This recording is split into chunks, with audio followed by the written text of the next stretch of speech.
There we go.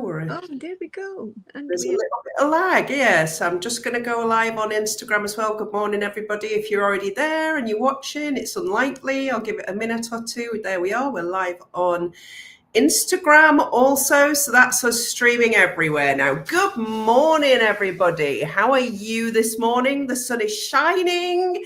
It's a lovely day, and I am here with one amazing lady today, and I'm so excited about bringing Mandy to the screen today because this has been a long working process. So I'm not going to introduce her because she's going to introduce herself, but for those of you that are new to watching me, I am Mandy Nicholson and I'm the Creative Genius Consultant. I'm an artist and an author, and I am a creative retreat owner in Scotland, and I help creative women to launch, grow, and scale their businesses and make more money. And Mandy is one of those ladies. She joined my mastermind almost 3 years ago now. We were just chatting about that beforehand. So she's been through the Creative Mastermind, but her story is incredible. And it's taken so much time for her to get to the place where she's been ready to share it with the world. So without further ado, and I'm going to give you a trigger warning here. We're going to be talking about trauma and abuse and sexual abuse that happens. So if you are triggered by that, please switch it off. Do not watch, because I wanted this to be a really open and honest discussion that Mandy felt comfortable talking about the things that she wants to share now with the world, because it's important that we share our stories. So without further ado, Mandy, would you like to introduce yourself and tell us where it all started? Thank you. Thanks, everyone. Good morning, everyone. My name is Amanda, but most people call me Mandy, Mandy Murphy, and I am the Divergent Reiki Master. Which I love doing Reiki. That's kind of my thing.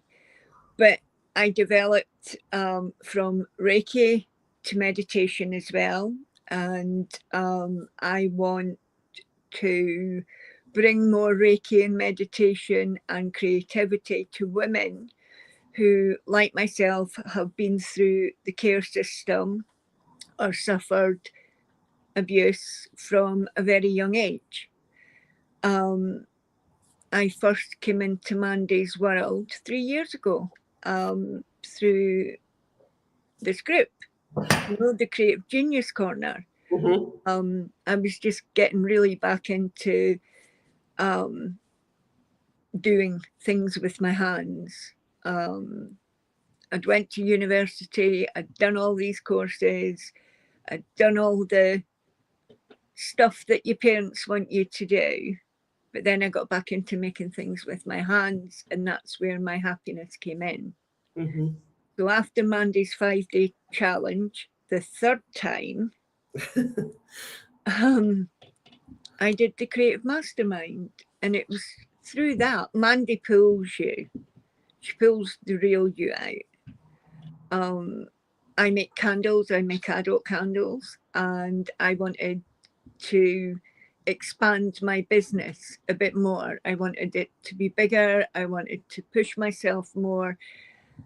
Or that's what I thought. And I had my first one-to-one with Mandy, and suddenly it was like, oh my God, I can't speak. Mm-hmm. I could not speak. I didn't know who I was. I wasn't me anymore.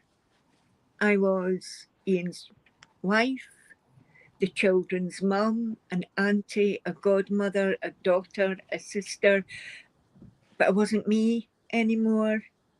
I was always being pulled, and I think I didn't know why I felt like that. And it was because I'd pushed trauma so far away. I have this little library in my head of memories. Every memory is a book. And it felt as though there was a book right at the top of the bookshelves, and every now and again it would fall open, and there it would be. but I had spent so many years being told by my mother that didn't happen. No, that didn't happen. I don't know where that's coming from, that I felt there was something wrong with me. I remember that first call, Mandy. It was in the dark and you were just like I couldn't. Crying and speechless, and you just couldn't express, could you? You just couldn't express. You knew you needed to do something. So from that dark room and this inability to speak, the fact that you're here today is amazing. So in sunshine, yeah. So where did it all start? My mum left my dad when I was 7,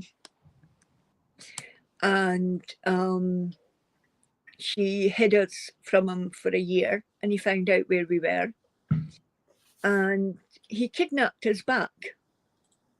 I mean, this is right back in the early 70s, you know, and it was the sheriff court in Scotland. It was the sheriff that dealt with everything. And when we entered the house where he took us, I started having memories of something, but I wasn't quite sure what it was. And smells would trigger things, and it was my grandmother's house. And suddenly I started having dreams. I was like turning 8. I was having these dreams. And I thought, something must be wrong here. This surely hasn't happened. I couldn't explain them. And I remember being sat on the curb with a group of kids, telling them about a dream, telling them about an adult male. And they must have went home and they must have told their parents that, you know, Amanda has said this, Amanda has said that. And I didn't even know that what I was describing was child abuse. But I didn't know who the adult was. I didn't know who, there was no face. Suddenly, no one would speak to me. My friends wouldn't speak to me. And you go back to the 70s, it wasn't spoken about. No. It didn't happen. That kind of thing never happened. So, you know, Mum got us back, told her about these dreams. No, didn't happen. I mean, this went on till I was 16. None of this happened. How can you make something like that up? And it's like, well, how can a 7-year-old make that up? How can an 8-year-old make that up? It's real. It's got to be. That's not in a child's imagination. That's learned. Yeah. So I ended up in care at 14. And that's where it really kicked in. And the school is Balnacraig School in Perthshire. And that school is now up for sale because the Scottish Historical Child Abuse is looking at schools like Balnacraig, the head teachers that they put in, the staff that were in there. Now, I've already given evidence to the High Court, which resulted in 3 people being arrested. And thankfully, I didn't have to go in front of the panel because I don't think I could have stood in front of those men panel and said, look, yes, this happened. But I had a lovely woman work with me and go over everything. And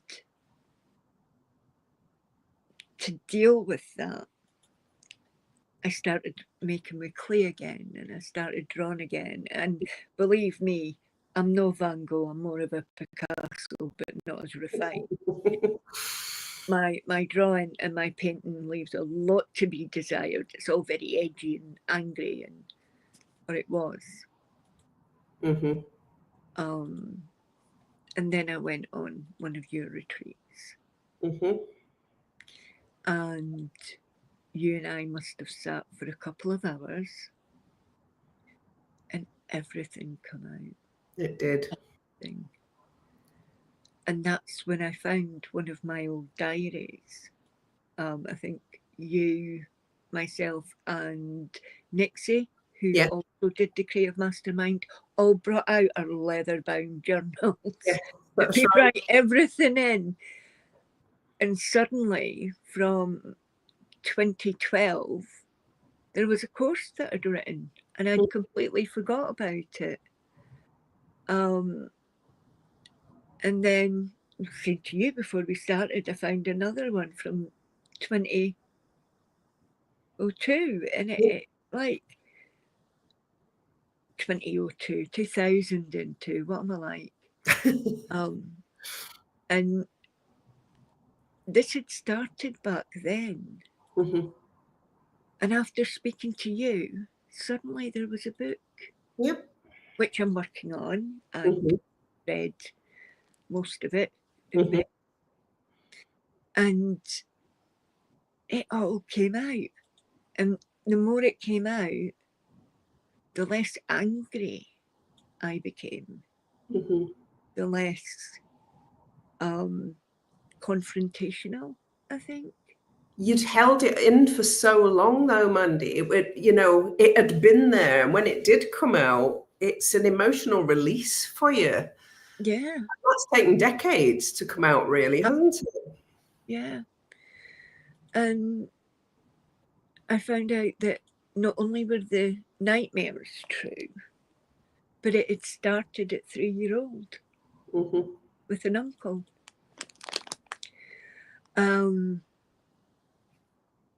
And he got off with it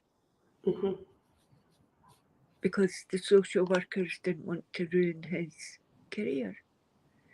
So he got off with it. And I remember my mum saying, when she finally admitted to me that this all happened, I was 21 years old. I just had my second son. And so why didn't you tell me? Oh, and her exact words to me were, my birth mother, do you know what it's been like having to live with that my whole life? I'm like, yeah, I think I do, Yeah. And it doesn't matter whether you believe that something has happened or not. You've got to listen to the children. Yep. A 3 to a 7-year-old can't make that up. They cannot make specifics up. And my mum said, the social worker said, well, can we believe it's happened? Well, for a 3-year-old to say this has happened, it's happened. It's happened. Yeah. It was just so brushed under the carpet, though, wasn't it, in the 70s? And Yeah. I mean, that's why it took so long to come out and bubble back up to the surface. And I think over the years, you've really tried, haven't you? All your creative crafting and all the things that you've done have been ways of expressing yourself. Oh, yeah. It saved my life, literally. Yeah. Literally, it saved my life. I can remember learning to disappear into myself by drawing or painting. I love painting, absolutely love painting. The brush, it doesn't matter where you put the brush on the page, it's going to turn into something. And I would do that. And that also tied into, I had a shopping addiction and a gambling addiction.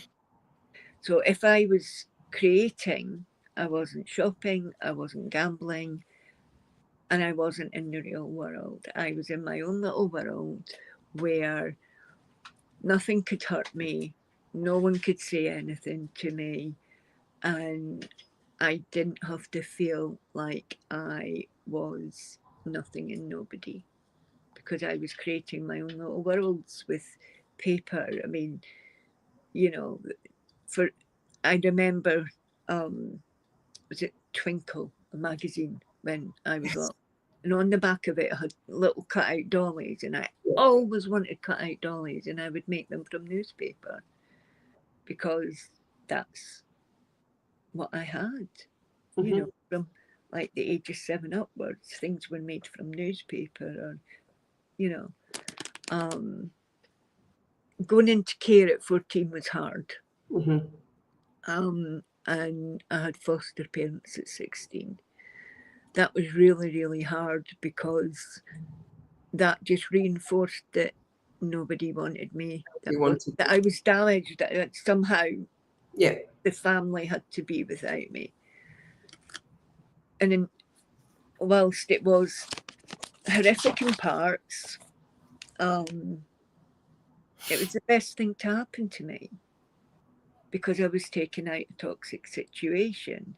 And I think that helped my mind push to the side what had happened. And even now, there's years I don't have any memories. And I think that is typical for most adults who were abused at a very young age.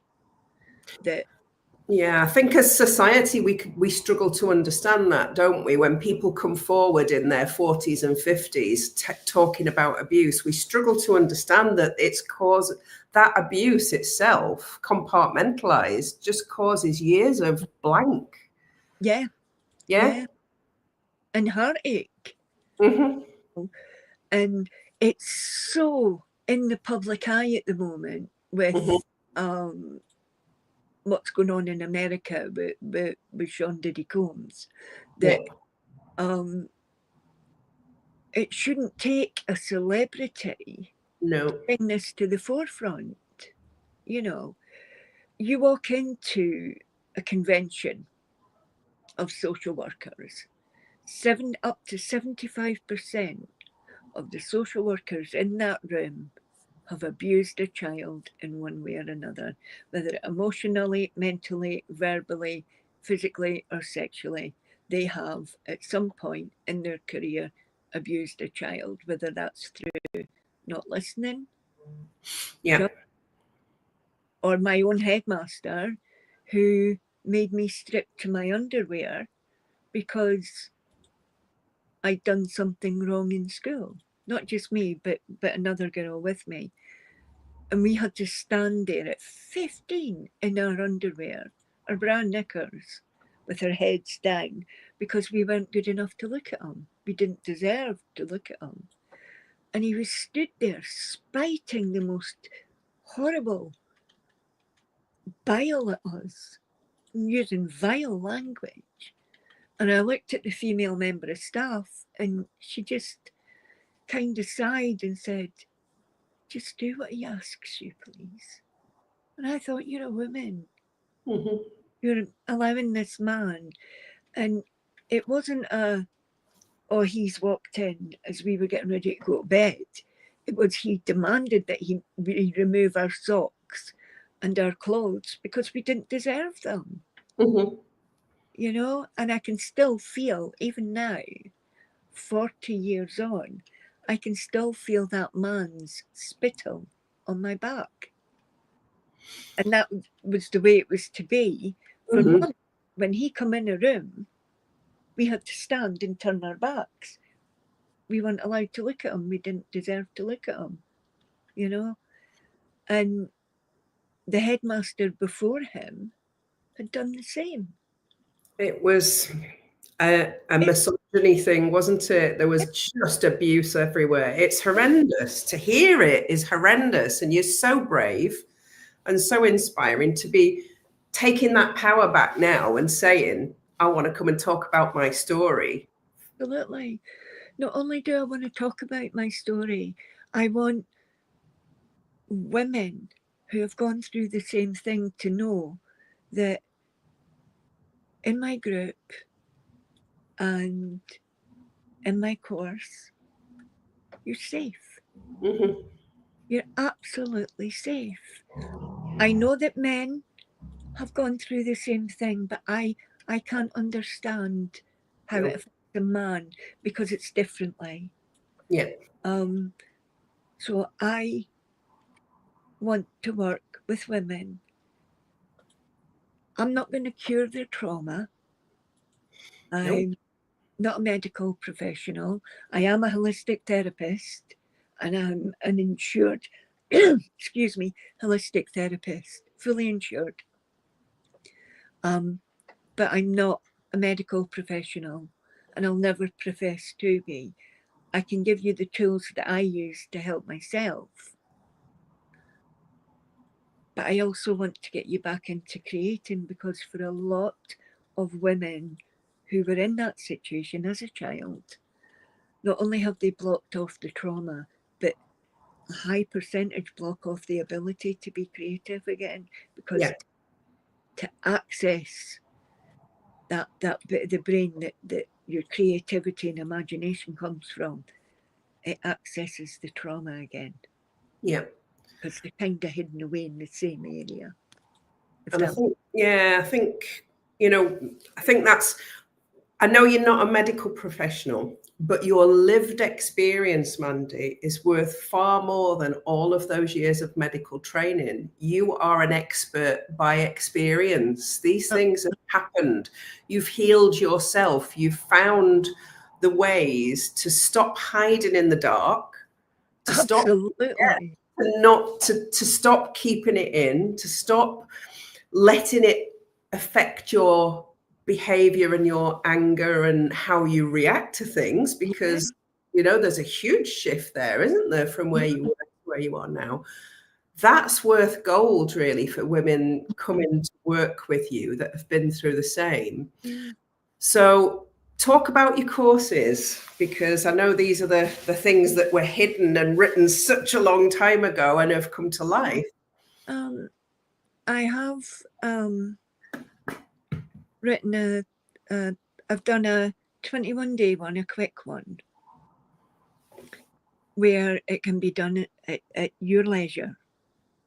Once you have all the downloads and everything, it's there. And that is just to look at how you're feeling, kind of bring it up, talk about it. My inbox will always be there for you. A bit like you are with us, you can always catch up, or, oh my God, Mandy, kind of thing. I want my ladies to be able to do that. And I'll go through Reiki and meditation and how to shift your mindset from damaged to, oh no, you're not. You're not damaged. Not at all. But you do need pulled back into the light.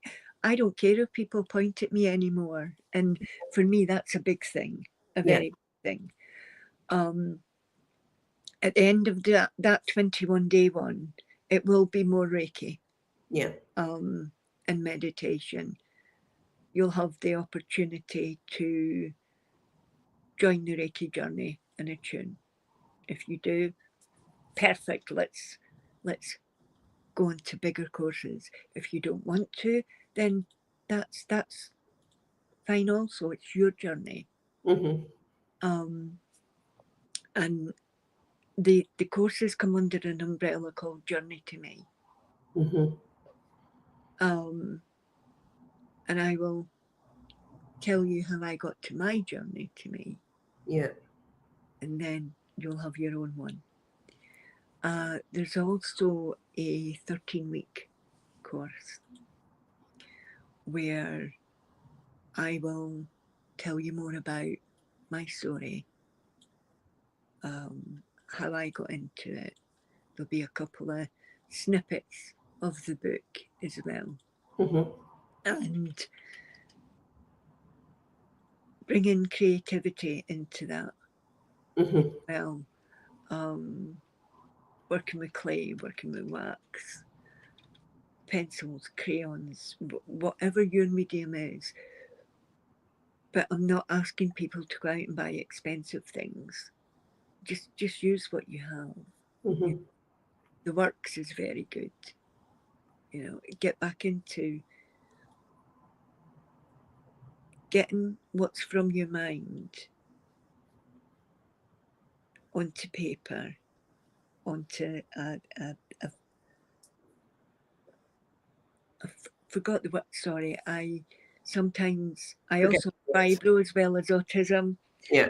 So it's sometimes I end up going, what's that word? I get that. But a thing. You want to get the creativity out in any format, canvas, paper, whatever you want to do it on. Yeah. The first thing I made with clay was a poppy. I made a poppy. First thing I made with felt was a monster. Yeah. An absolute monster. My little pocket monster that I shouted at, and that represented my abusers, because there was more than one. Yep. And that got set on fire in the garden. That's help. It was a controlled fire within a not. I found. Please don't try this at home. Yes. Don't. Yeah. You know, we had a wood burner, and it was thrown in there. And I want women to know that there are safe spaces for them.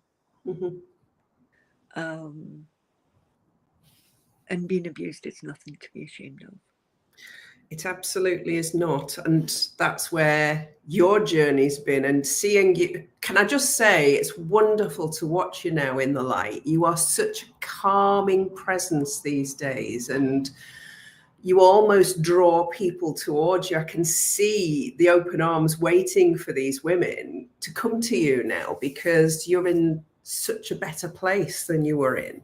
Yeah. And you're emanating that greatly. It's and the methodology that you have used, the things that you've done over the last few years to help you to get there have all been part of that journey, but something that you're ready to share with others. And I think that's the wonderful thing about it. And I know the book is coming, but I remember you saying to me, you wanted to be on stage in front of a room full of social workers telling your story. Talk about that, because that's been a big vision for you, hasn't it?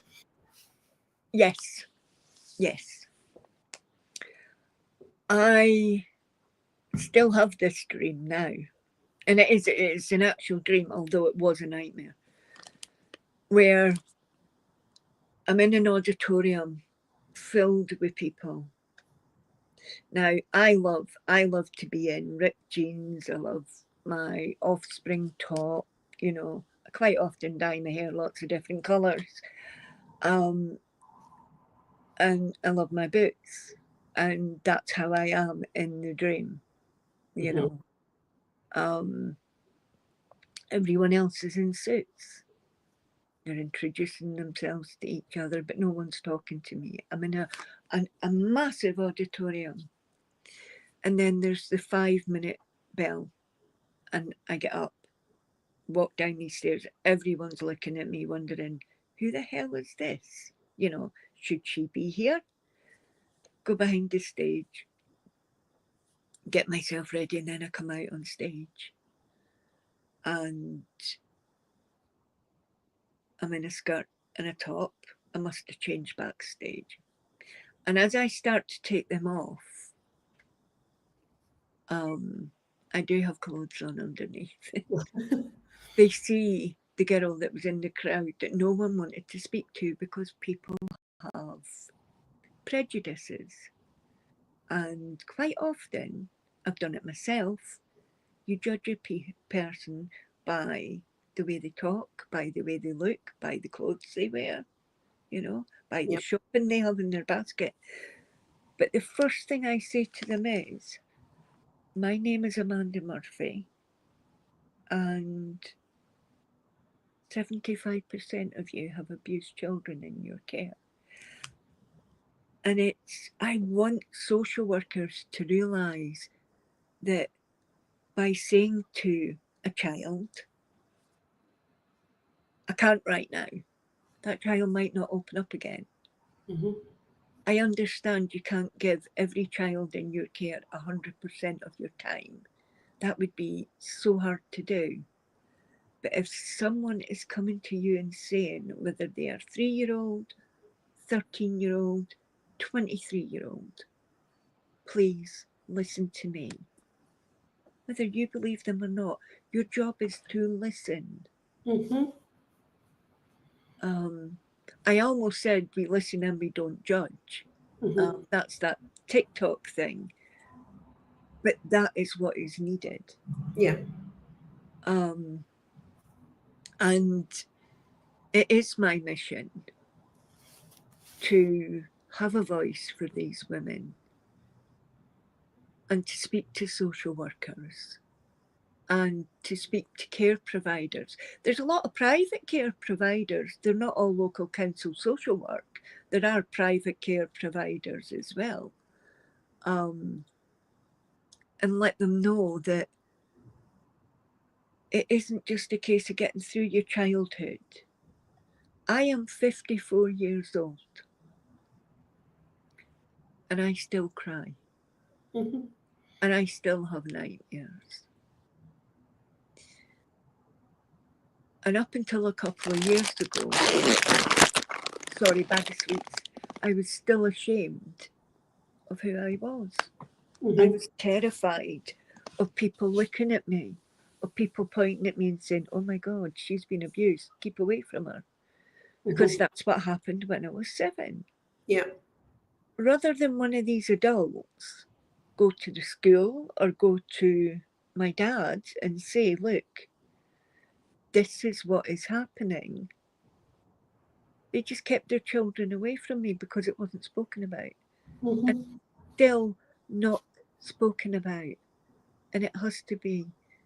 It's not that there's more abuse happening nowadays.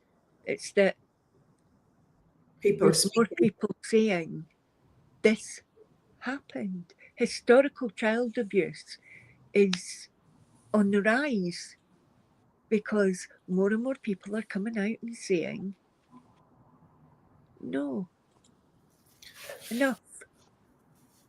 But like you, they've carried their trauma through their lifetime, and it's molded and shaped many things about them for you. It impacted your self-confidence, your self-worth so much. And to see you coming out the other side now is actually amazing. Yeah. So I'm going to wrap this up now because people will be, but where can people find you, Mandy? I have put the links to your Facebook group, to Instagram and to your website up above, and to connect with you on Facebook. So is that where you want people to go? Yes. I have Amanda Murphy, a business account.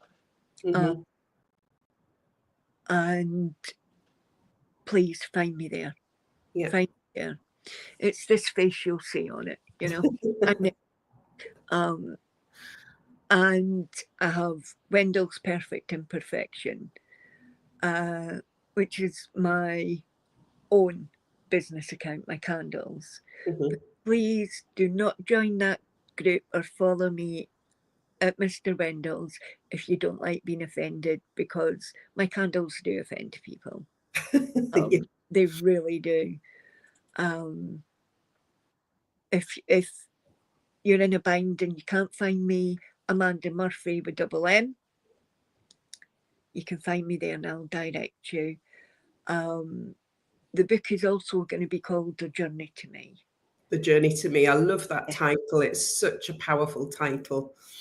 Oh, we've had so many titles, haven't we? I mean, it was from zero to CEO at one point, you know. A child is scorned, you know. Mind to Give. You will find out about in my groups as well. That's my brooch that highlights female sexuality and the fact that it's ours to give, not theirs to take. So that's my registered trademark, mine to give, not yours to take. But I'm always around. You can find me in Creative Genius Corner, Facebook, Instagram, LinkedIn. I'm not on Twitch or Threads because that would just give me too much to do and get me all confused. But come find me. Do that. Come find me and we can work together. There are various ways we can work together through the course, one-to-one, book me to come and talk to your year one, you know, health visitor student. I've done that before as well. I did that in my 20s.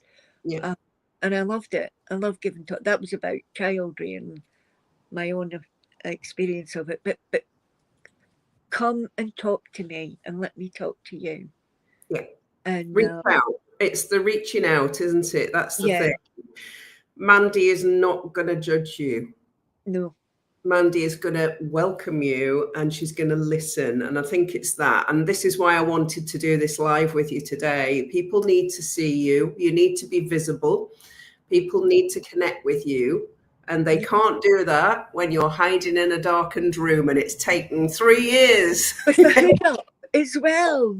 You know, I had my hood up, my curtains shut. I couldn't speak. I cried through the whole. I mean, it was only supposed to be a 15-minute get to know me call, and we were on the phone for an hour. 3 days in a row, we had hour-long conversations before I could get out. And then I hummed and had, and then I just jumped in to the Creative Mastermind, and I realised that when you find your tribe, and I know that saying gets used a lot, but I mean it from the bottom of my heart. Let me be the first member of your tribe. And then you'll find the rest of them. Thank you so much, Mandy. Honestly, it's so inspiring to hear you talking about your story without crying now. So well done. You didn't. I didn't. We were a bit worried. You are able to do it. And that's amazing. And I think if you've experienced trauma in your life, then Mandy is the expert by experience, and do reach out to her.